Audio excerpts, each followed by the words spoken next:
Hi, Christine Howard here, founding presenter with Unique. Today I want to talk to my team members, and it's going to be all about hostess coaching. Now, it's a 5-step process, okay? It's really simple. It's going to take me a little less than 10 minutes to go over it with you because you have to learn how to do it in less than 5 minutes with your hostesses.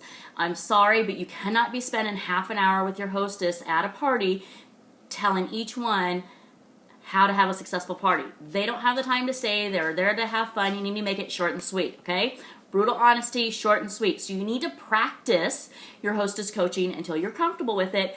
Write some notes down. That's fine, okay? Make it short and sweet. Okay, so here's my 5-step process. Number 1, why do we hostess coach? Okay, we hostess coach so that the hostess feels comfortable inviting her friends. For some reason, there is something about inviting your friends to a home party and inviting your friends to a party, okay? We want her to view this as a party, okay? The friends want to come, they get excited, she's excited, and you're going to have a huge turnout. Her sole job is to get her friends excited to come and to come. That's her job. That's her only job, all right? Nothing else.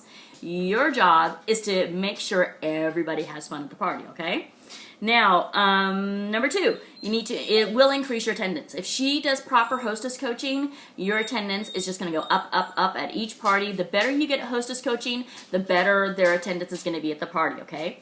Now, direct sales nationwide says an average of 6 to 7 out of 10 people who attend a party buy. So let's stick with the 6. The average is $50 that they spend at a party. So if you have 6 people come to your party, that's going to be an average of a $300 party. Not too shabby, right? And if you're making 30%, that's $100, okay? So if she has 20 guests at a party, that's a $600 party, and you just made $200, right? Okay, so it's not all about the money, but you just have to realize if you keep your hostess focused on that one thing, getting guests to the party, you're going to be a success. They're going to have fun, and she's going to be so happy that not only is she going to party with you again, her friends are going to want to party with you, okay? Everybody's happy. It's easy for the hostess, and it's easily duplicated by your team members. If you have a checklist that you use on your hostess that's so simple that anybody can do it, you can give it to your downline and say, here, do this. And they should have the same success you do, all right? Number 2, let's talk that packet that weighs how many pounds. I admit I have done home parties in the past where I got nothing from the consultant. And that's not good, okay? Because then was not excited to do the party. I have done parties where I swear the packet weighed 3 pounds. That is too much. Cannot have that much in it. You got to cut it down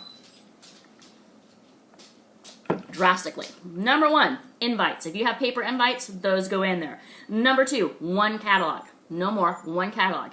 Not because I expect people to order through the catalog.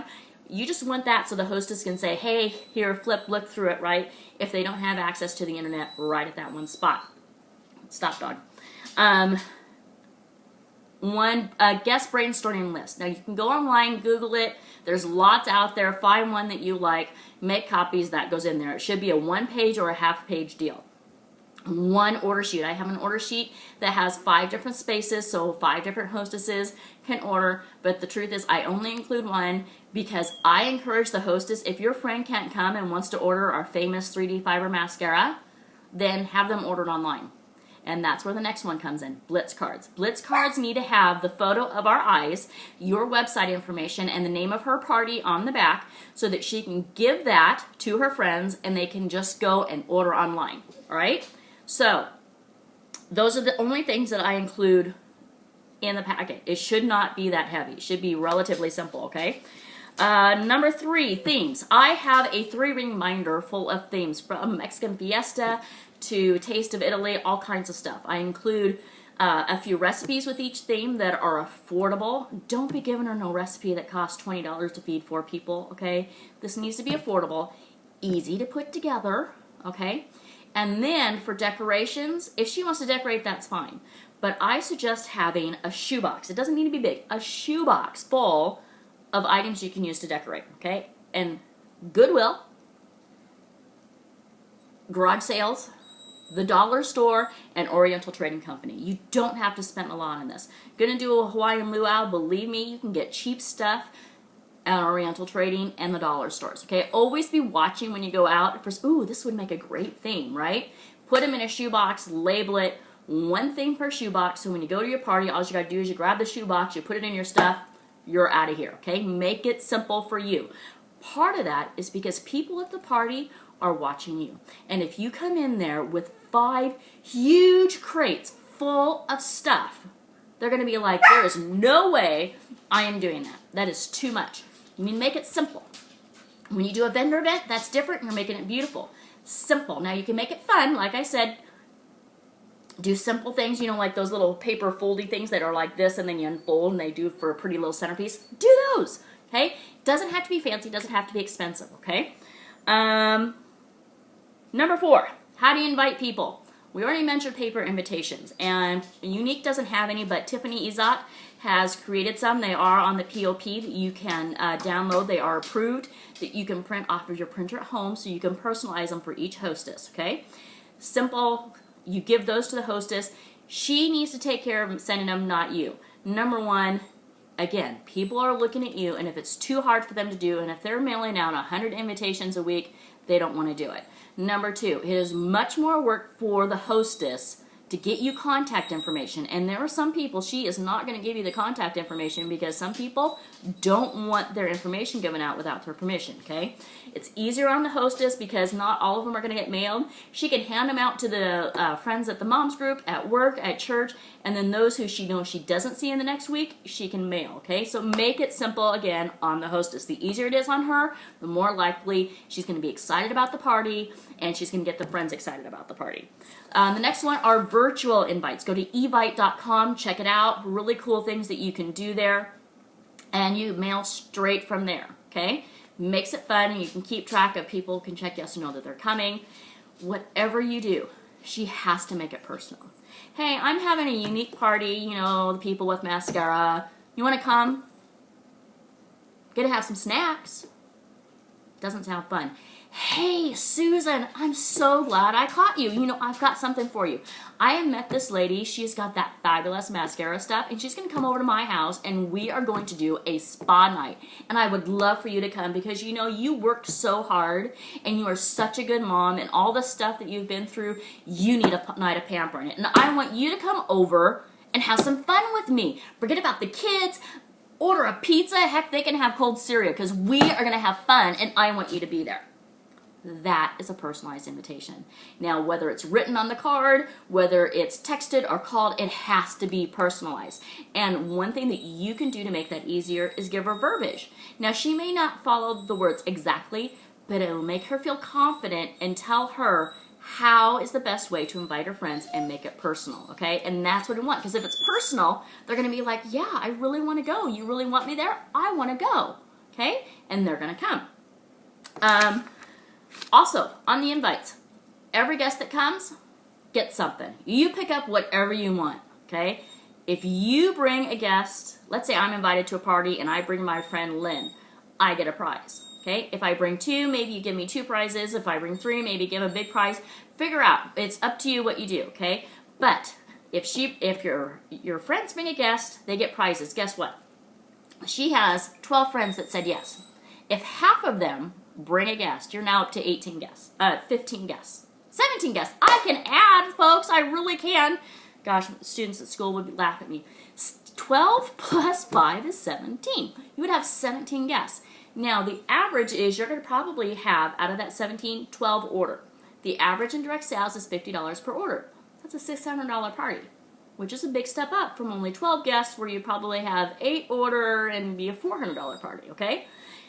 Hostesses want big parties. They do them because they want to have fun, but they also want the rewards, okay? So if she reminds her friends to bring a guest, you never know. They could be the most fun person at the party. They could want to start their own business, hostess a party, or heck, they could buy the biggest collection that we sell, okay? You want to encourage those guests, and it expands your horizons, okay? Never tell your hostess never to say, you don't have to buy. The reason why is because they're going to have it stuck in their head, I'm not buying. They're not going to bring their wallet. They're not going to bring their checkbook. And they're going to go in there, I'm not buying a thing. And they're going to be sitting here like this. I dare you to try and sell me something. We don't want that. We want them going to have fun. And if they personalize it, like I said just a minute ago, they're not even thinking about, oh, I have to buy something. They're not thinking that. They're thinking it's going to be fun. And when they get there, they try the products, they see how great they are, and they're having fun, they're probably going to buy. All right? Again, the hostess job is to get them there. Your job is to make everyone have fun. And if everyone has a blast, everyone's going to leave the party happy. You, the hostess, everybody. Okay? How to coach. Different people that are experts out there have different philosophies. Steve Wiltshire is big on meeting the hostesses at Starbucks for 15 minutes to 30 minutes and personally coaching them. I think it's great if people have the time. Not everybody has the time. Not everybody's comfortable doing that, okay? If you're comfortable doing that and you have a hostess who has the time, I mean, she's not a nurse working in a hospital working a 12-hour shift and then you're expecting her to go out to coffee afterwards. You don't want to do that, okay? You don't want to make this party so hard that they just, I'm just going to bag this, okay? So if that works for a particular hostess, do it, okay? But make sure you know exactly when you get in there, exactly what you want to say so that they can get in and get out, okay? Number 2, in that packet, you're going to have a letter explaining how the party works. Simple bullet points, make it easy for them to read. So they've already reviewed over that. When you schedule your party, you're going to kind of go over it, really quick. Make it short and sweet, okay? Don't spend a lot of time on it. If they're at the party, they don't want to be talking for you to 10 minutes about their party, okay? They don't want to. You want to say, go have fun, okay? Texting. I'm a big fan of texting because then they can respond whenever they want. Problem with phone calls is if you're calling when they just got the baby to sleep and you woke it up, they're not going to be a happy hostess and they're more likely to cancel the party. So if someone goes to church on Sunday morning, don't be calling them at 10:30 on Sunday expecting an answer. If they work at 3 in the morning, do not call them at 8 o'clock at night because I'm telling you, they're in bed and asleep. So take that into consideration when you call people. Whatever you do, have a schedule set up. You need to have about 3 conversations with them in some form or another before the party. Know exactly each conversation, what you're going to say to them, and what topics you want to discuss. And Power Coach Alicia, I think I've already mentioned her. She has the bomb diggity of postcards for hostess coaching. I will have a link below that you can check it out.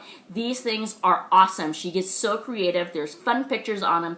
Their verbiage is exactly what you need, and you just send them out. There's 5 of them. It's 4 before the party. 1 is a thank you party afterwards, and yes, you have to thank your hostesses, okay? You don't even have to think of anything. Like I said, easily duplicated by your team underneath of you. They are great. So check it out. I promise you will not be disappointed. They are awesome. Okay, it's a great way to do exactly what I just said. Have that list and make it easily duplicatable. Okay, so that's it. You should be able to go over with a hostess in less than 3 minutes at a party. Say whether you're giving them the packet at the party or you're mailing the packet later. 3 minutes is the most you should be spending at a party because you want them excited. You want them getting their guests there, and you are going to make them have fun. All right, my beauties, you have a wonderful day. Let me know if this was helpful for you. Let me know if you implement them, how it goes. And here's one thing to keep in mind. Don't try it once and say it doesn't work. You have to, anything new that you try, 10 times. 5 plus 5, 10 times. You have to try it 10 times before you say it doesn't work. Because the first time, you're probably going to suck at it. By the 5th time, you're starting to get pretty good and seeing good results. By 10, you have it down pat, and you'll know if it's the system or if you need to dump it and go for something else. All right, so 10 times. All right, my beauties, my team, I just love you. Thanks for watching this video. Good luck. Have a rockin' party, all right? Bye.